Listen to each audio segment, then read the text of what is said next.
much, and can we say a big thank you to all those that have organised today's event. And also, the vehicle we're standing on is because of the fantastic solidarity of the Fire Brigade Union today and every day that they give it.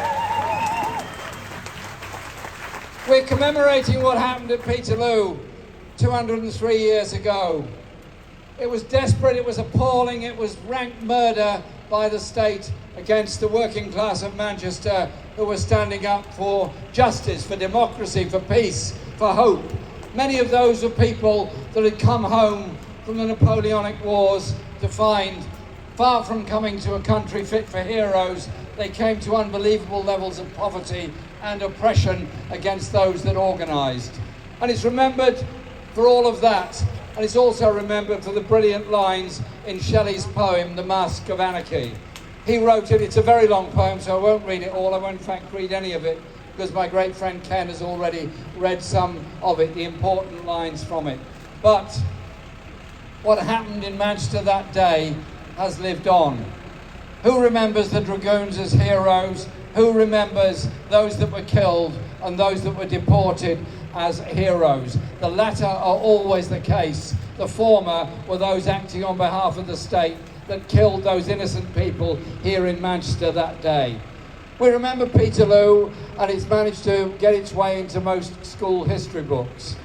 But there were other occasions like that at that time of political firmament in the early 19th century. In 1821, the Cinderloo massacre took place in Shropshire. Called the Cinderloo massacre because when the Dragoons were brought in to try and control a strike of 3,000 miners, the only weapons that the miners had were cinders from the ironworks where most of them worked. They were miners and iron workers, and they threw cinders at the Dragoons. They were defeated, they were denigrated, and one of them, Thomas Palin, was executed for leading a miners' and ironworkers' strike in Shropshire at that time. That wasn't so far away from here, just down the road in Shropshire. We remember them, and we remember 10 years later, William Jobling, a miners' leader near Jarrow, who led a strike of miners who were opposing the reduction in their pay and the lengthening of their hours of work.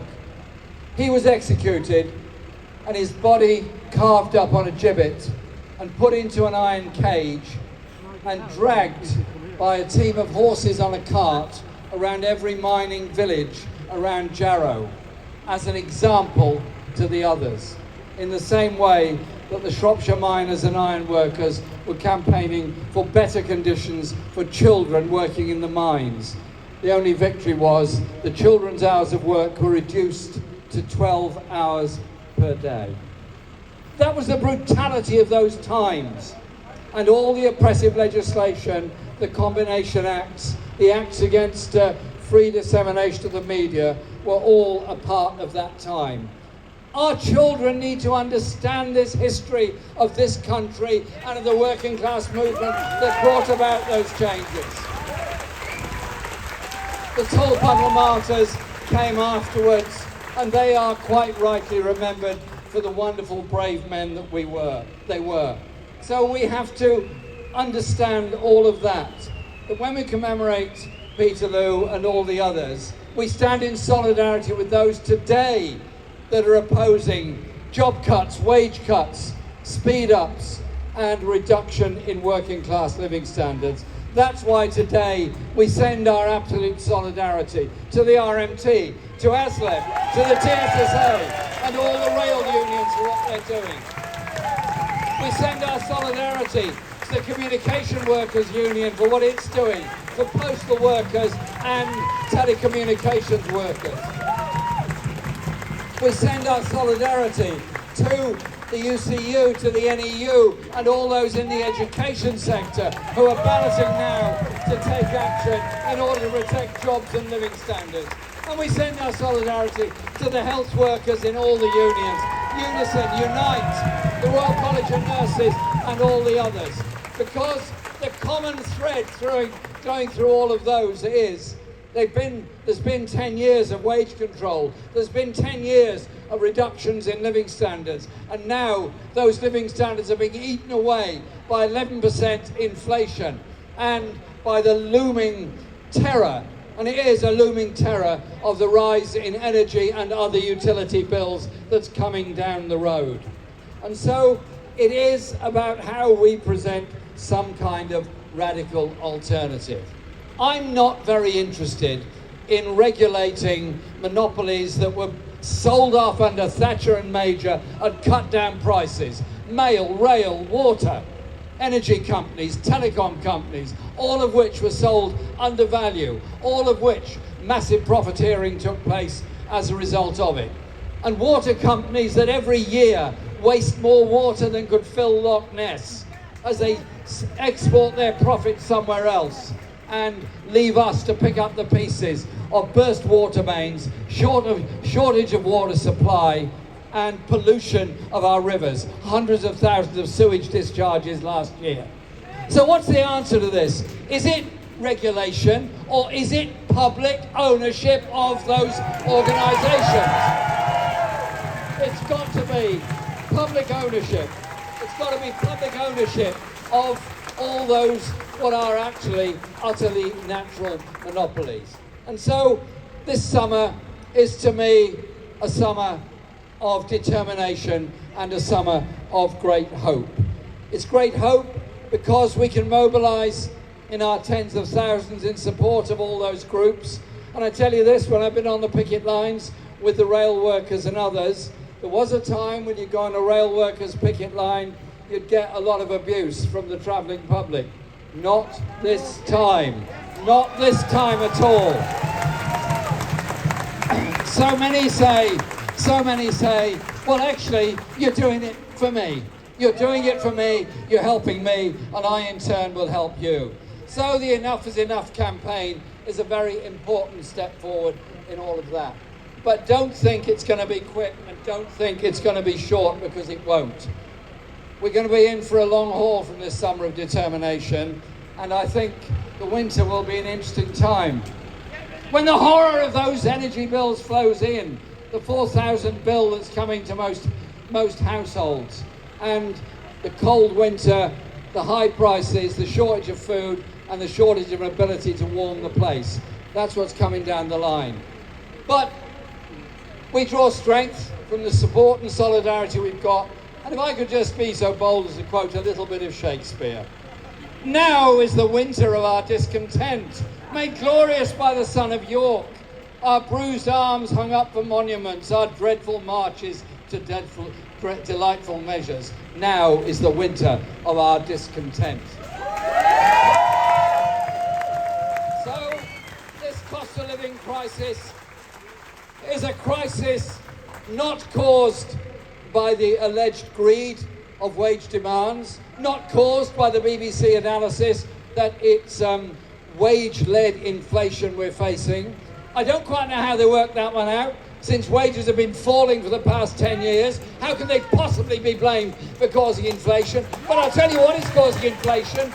It's the greed, the profiteering, the payouts, the executive pay, the export of profits, the tax havens, and the tax avoidance, and the tax evasion.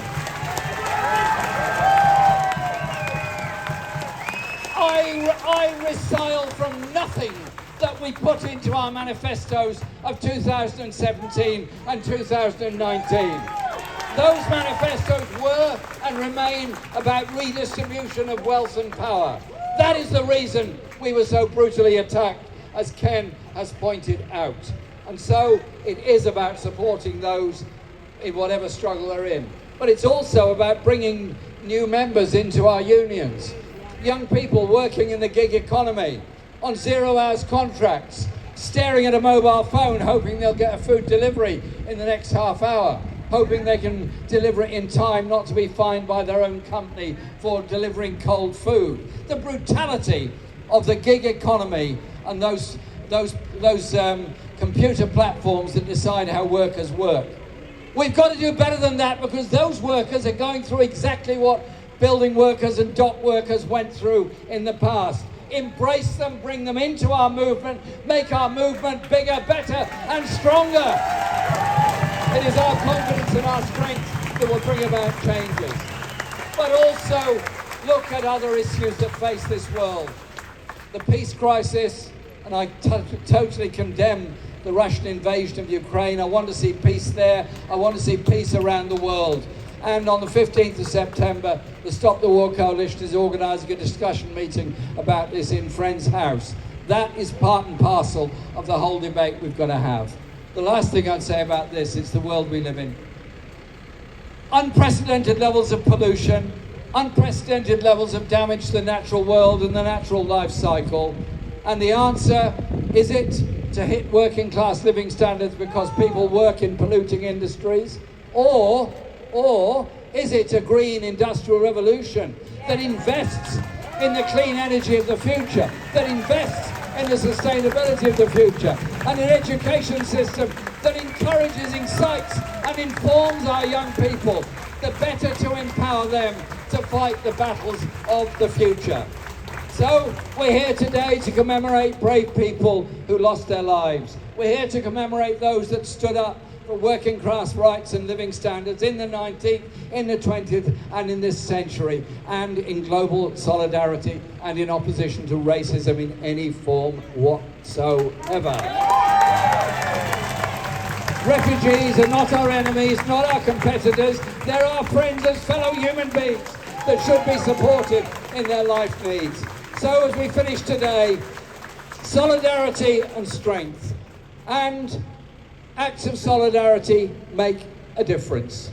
Those that do nothing in the face of great oppression around the world allow that repression and oppression to continue. Those that stand up and make a stance means that we win that battle, and in winning that battle we're emboldened to win so many more. Yes.